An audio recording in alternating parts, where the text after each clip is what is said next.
Olá, galerinha, tudo bem com vocês? Guilherme Campos aqui, professor de Educação Física da Rede Estadual do Maranhão. E nessa aula de hoje, do nosso projeto Fiquem em Casa Aprendendo, vamos dar continuidade a esse conteúdo do atletismo. Já estudamos a origem, definição, falamos do atletismo corrida, atletismo saltos, atletismo arremessos. Já trouxe para vocês aqui os espaços e materiais, onde é que acontecem essas disputas, e hoje nós iremos falar dos fundamentos e as regras dessa modalidade. Como definição, vocês já sabem, o atletismo ele se divide em 3 modalidades: saltos, corridas e arremessos. Em relação às corridas rasas, quais são as principais regras que eu quero trazer aqui para vocês? Corridas rasas, vocês sabem que são aquelas provas que têm as menores distâncias, são as mais curtinhas. As provas de 100 metros, as provas de 200 metros e as provas de 400 metros. O que eu coloquei para vocês quando eu falei para vocês dessas provas? Que essas provas, a saída é sempre feita no bloco de partida, que é esse equipamento aqui, ó, que é onde os atletas apoiam os seus pés. Eles saem daquela posição de 4 apoios. Tá aqui, ó, uma saída de bloco sendo realizada. O que eu tenho para falar mais ainda das provas rasas para vocês? Que as provas rasas, elas são 100% raiadas. O que significa isso? Que cada atleta deve correr na raia que ele fez a sua largada. Por exemplo, se um atleta largou da raia 3, obrigatoriamente ele deve chegar na raia 3. Ele não pode sair dessa sua raia. Se assim ele fizer, ele será desclassificado. Aí eu trouxe essa imagem para vocês, que as provas rasas, eu já falei para vocês que a pista de atletismo ela tem o tamanho de 400 metros. Isso se o atleta correr na raia de número 1. Aí a pista, vocês sabem, ela é composta de 2 retas e 2 semicírculos. Então, aquele atleta que corre na raia mais de fora, essa raia tem um raio maior, esse semicírculo tem um raio maior, e assim acaba que tendo um comprimento bem maior. Então, o atleta que corre na raia de número 8, se ele correr somente na raia de número 8, ele vai correr uma distância de 449 metros. Isso também eu já falei para vocês. Então, existe esse escalonamento aqui dos atletas, ó, que é para quê? Para que exista essa compensação da distância, para que todos os atletas corram a mesma distância. Das corridas de meio fundo, nós temos as provas de 800 metros, de 1.500 metros e de 3.000 metros. Aí na prova de 800 metros, tá aqui, ó, o pessoal fica posicionado. Aí eu falei para vocês que depois dos 100 primeiros metros, o que acontece? A prova deixa de ser raiada. Perde aquela característica das provas rasas. Todo mundo corre na raia que quiser. As raias tornam-se livres. Porém, existem algumas regrinhas, né? Um atleta ele não pode atrapalhar o outro, ele não pode fazer uma espécie de paredão, ele não pode tocar de forma intencional no outro competidor. Tudo isso é critério de desclassificação. Corridas de revezamento. São aquelas corridas que são formadas equipes, geralmente de 4 atletas, sempre de 4 atletas, na verdade. A novidade que nós tivemos nos últimos Jogos Olímpicos foi qual? Foi adicionado o revezamento misto. A equipe era composta por 2 homens e 2 mulheres. Regra desse revezamento, o que tornou a disputa muito interessante. Não tinha amarrado na regra as posições que os atletas iriam correr. Então, era de estratégia e tática da equipe como é que eles iriam correr. Se iria iniciar com as 2 mulheres, se iria finalizar com as 2 mulheres. Então, isso deixava a disputa um pouquinho interessante. As provas que são disputadas, o 4 por 100 e o 4 por 400. No 4 por 100, a prova tem um total de 400 metros. No 4 por 400, a prova tem um total de 1.600 metros. Eu até já falei para vocês, se o 4 por 100 tem um total de 400 metros, esse revezamento ele absorverá aquelas características das provas rasas. A saída é realizada em bloco e a prova ela é 100% raiada. Regras do revezamento. eles correm com um bastão, e esse bastão vai passando em mão até chegar no último atleta. Vence aquela equipe que chegar em primeiro com essa observação aqui, ó, e chegar com a posse do bastão. Se o atleta chegar sem a posse do bastão, essa chegada não será validada. O bastão não pode cair. Aí no revezamento existe uma regrinha que é a zona de passagem do bastão, que ela tem 20 metros. Obrigatoriamente o bastão deve ser passado dentro dessa zona. Antes da zona de passagem existe a zona de transição que tem 10 metros de comprimento. Corridas com barreiras. Elas se subdividem em dois grupos, 100 metros feminino, 110 metros masculino e 400 metros. Tendo essas distâncias aqui, vocês já sabem, né? Já é bem fácil notar que aqui se caracterizam como as provas rasas. Com algo a mais. São o quê? São colocadas algumas barreiras na pista. Quantas barreiras? 10 barreiras. Regras das corridas com barreiras. Como ela absorve aquelas características das provas rasas, né? São as mais curtinhas, o atleta deve permanecer sempre na sua raia. Professor, o atleta pode derrubar alguma barreira? Pode. Quantas barreiras? Todas até. Ele pode derrubar as 10 barreiras. Mas o que deve acontecer nessa disputa? O atleta sempre tem que ter o objetivo de saltar a barreira. Ele não deve apenas correr e derrubá-las com as mãos, por exemplo. Não. Tem que haver a tentativa de saltar, de passar por cima delas. Agora, se ele tocar a barreira e essa barreira vier a cair, não tem problema, ele não sofrerá nenhum tipo de punição. O que vai acontecer com ele é, com certeza, ele vai perder ali milésimos de segundos, que são importantíssimos, porque ele está batendo em alguma coisa, ele acaba aqui, de alguma forma, desacelerando um pouco. Aí vamos entrar agora nos saltos. Em relação à maratona, que é uma prova também que acontece aqui no atletismo. A maratona é aquela prova mais distante, né? Que acontece na rua. Os atletas percorrem uma distância de 42 km, 195 metros, e finalizam no estádio, lá onde acontecem as outras disputas do atletismo. Em relação às regras dessa modalidade, o atleta ele não pode impedir o outro de correr, ele não pode tentar atrapalhar, ele não pode segurar, ele não pode receber nenhum tipo de suprimento de ninguém. De repente o técnico dele está lá na prova e esse técnico resolve hidratá-lo em um ponto que não seja de hidratação. Ele será desclassificado da prova. Existe hidratação no percurso todo da prova. A cada 3 km mais ou menos tem um ponto de hidratação. Ele deve pegar a sua hidratação, o seu suplemento, que geralmente eles colocam lá uma garrafinha com o nome, nesses pontos. Ele não deve receber nada da mão de terceiros. Vamos entrar agora nas provas de saltos. As provas de saltos, já falei para vocês, são 4. Salto em distância, salto triplo, salto em altura e salto com vara. No salto em distância, vence aquele atleta que saltar o mais distante possível. Já falei para vocês. Trata-se de um esporte de marca. Então, o atleta vem, realiza a sua corrida e lança-se à caixa de areia. São essas fases aqui, ó. A corrida, o impulso, o voo e a queda. Esses são os fundamentos do salto em distância. Aí tem essa área de salto. A área de salto. Nós temos 40 metros de distância, onde o atleta ele faz essa corrida e obrigatoriamente ele tem que tocar essa tábua de chamada, né? Ele tem que tocar essa tábua de chamada. E aqui essa linha vermelha, já falei para vocês que é a plasticina. Que é a plasticina, que é o quê? Que ele não deve tocar essa plasticina, porque aí ele é desclassificado. Professores, quantos saltos um atleta pode realizar? Ele realiza 6 saltos nessa disputa.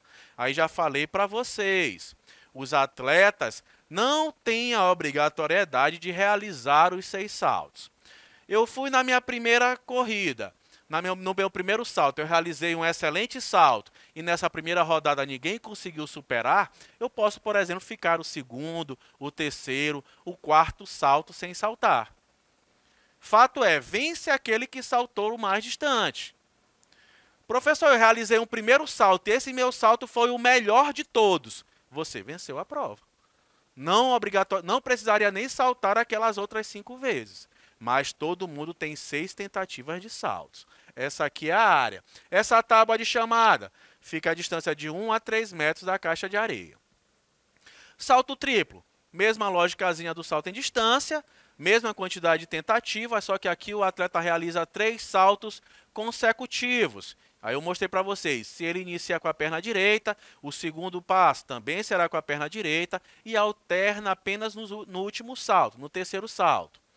Aí temos essas fases aqui, ó, a corrida de aproximação, o primeiro salto que também é chamado de rope, o segundo salto que é o step e o terceiro salto que é o jump, que é quando o atleta vai lançar-se à caixa de areia. A área de salto do salto triplo, bem parecida com a área de salto do salto em distância. Tem uma diferença de quê? Da distância da tábua de chamada em relação à caixa de areia. A tábua de chamada do feminino, ela está a 11 metros dessa caixa de areia. No masculino, a 13 metros dessa caixa de areia. Nós vimos lá que no salto em distância, essa distância varia de 1 a 3 metros. Mesma lógica, 6 tentativas. Vence aquele que saltar o mais distante, tá? E deve saltar sempre na caixa de areia. Professor, de onde é tirada essa medida? Da parte mais interna da tábua de impulsão para a região mais próxima de contato com a caixa de areia. Tanto que o atleta, quando ele salta, ele sai lateralmente ou ele sai para frente. Porque se ele sair voltando para cá, ele desclassifica o salto dele. Porque a medida vai ser, mesmo que ele já tenha saltado, é a marca que ele deixou ali caminhando nessa caixa de areia. Então, os atletas, sabendo disso, eles saem lateralmente ou para frente. Salto em altura, já falei para vocês, os atletas têm as tentativas de saltar um sarrafo, que é colocado a determinada altura, e geralmente eles iniciam ali com uma altura que é pré-determinada pela prova, e eles vão tendo 3 tentativas para superar esse sarrafo. E esse sarrafo vai sendo aumentado o tamanho. Pode aumentar de quanto e quantos centímetros? De 1 centímetro até, ele pode ir aumentando apenas. Então, aumentou determinada altura, o atleta conseguiu saltar, beleza, ele já vai para a altura que vier depois. São sempre 3 tentativas. Pode tocar o sarrafo? Pode. Não pode o quê? Não pode é derrubá-lo. Se eu toquei o sarrafo e derrubei, o salto não será validado. Aí as fases do salto, tem a corrida de aproximação, que é quando ele faz esse percurso aqui, ó, parecendo um J, traça tipo um J no chão, para se aproximar do sarrafo. Temos a chamada, que é quando ele vai tomar aquele impulso, né, vai dar aquele impulso para tentar lançar-se acima do sarrafo. O voo, que é a fase que ele está ali se declinando todinho, se desdobrando para tentar superar essa altura do sarrafo. E a queda, que ele cai em cima de um colchão que eu já mostrei para vocês. Está aqui, ó. Essa é a área de salto. Existe o saltômetro, né, que são as barras, o suporte, ó, que é onde o sarrafo ele é colocado, e aqui o colchão que tem essas especificações de tamanho. Aí o salto em altura, existem 3 técnicas, tá? Tesoura, está aqui na imagem, o atleta vem correndo e realiza o salto. Rolo ventral, o atleta vem e salta de frente, superando esse sarrafo. E nós temos esse salto, que é o mais utilizado na atualidade, que foi criado pelo Dick Fosbury, em 1968, na Olimpíada do México. Ele saltou 2,24 m. Fosbury Flop, o nome do salto, que é esse salto que eles utilizam hoje. Interessante desse tipo de disputa aqui é que o atleta realiza o salto que ele achar mais conveniente. Esse aqui eles já viram que tem uma maior eficiência, então é os que eles utilizam hoje. Professor, mas eu posso ir para uma disputa e realizar um salto tipo tesoura? Pode, você superando a altura do sarrafo, tudo tranquilo. Não existe uma obrigatoriedade em relação ao estilo do salto. Salto com vara, mesmos princípios do salto em altura, só que aqui ele utiliza um equipamento que no caso é a vara. Vem correndo, apoia essa vara no local de apoio e faz esse salto. Aqui o sarrafo também são 3 tentativas para cada altura. Aqui o sarrafo ele pode ser levado no mínimo a cada 2 centímetros, de 2 em 2 centímetros, tá? Aí a fase do salto, nós temos o voo, a queda. Arremesso de peso. Vamos agora, já falamos das corridas e dos saltos. Vamos entrar agora nos arremessos. O arremesso está bem aqui, uma modalidade olímpica de atletismo, onde os atletas competem para arremessar uma bola de metal o mais longe possível. Aí nós temos a área do arremesso, do peso. Ela tem um diâmetro de 2,13 metros e tem esse funil aqui, ó, que é a área de lançamento. Obrigatoriamente, o peso deve cair dentro dessa área. Quantos arremessos podem ser realizados, professor? 6 arremessos. A mesma lógica do salto. O atleta, se ele não quiser realizar os 6 arremessos, não tem problema, mas ele tem direito a 6 arremessos. A área de salto aqui, ó, ele não pode sair dessa área. Ele executa o arremesso ali, mas mesmo quando ele se livrar do peso, que é a bola de metal, ele não pode sair dessa área. Se assim ele sair, o salto não será validado. A bola não caiu dentro dessa área. O arremesso também não será validado. Aí nós temos aqui como regra, o peso da bola para a mulher tem 4 quilos. Para o homem, esse peso tem 7,260 kg. Já dei aula para vocês de atletismo adaptado e vocês vão vendo que esses pesos, essas referências em relação aos equipamentos, eles vão mudando de acordo com o atleta. Aqui eu falo da categoria adulta, tá? Aí nós temos as técnicas de arremesso, que é o arremesso em rotação. O atleta realiza um giro dentro da área de lançamento e assim tentar arremessar esse peso o mais distante possível. O deslizamento é retilíneo, ela fica sempre de costa para a área de lançamento e lança um pé à frente, saltando para a frente para tentar arremessar o mais distante. Aí a fase do arremesso, nós temos a preparação, o deslizamento, o arremesso em si e sempre a recuperação, que é o que? Aquela tentativa de não sair dessa área do arremesso. Se ele sair, o arremesso vocês já sabem que não é validado. Lançamento de martelo.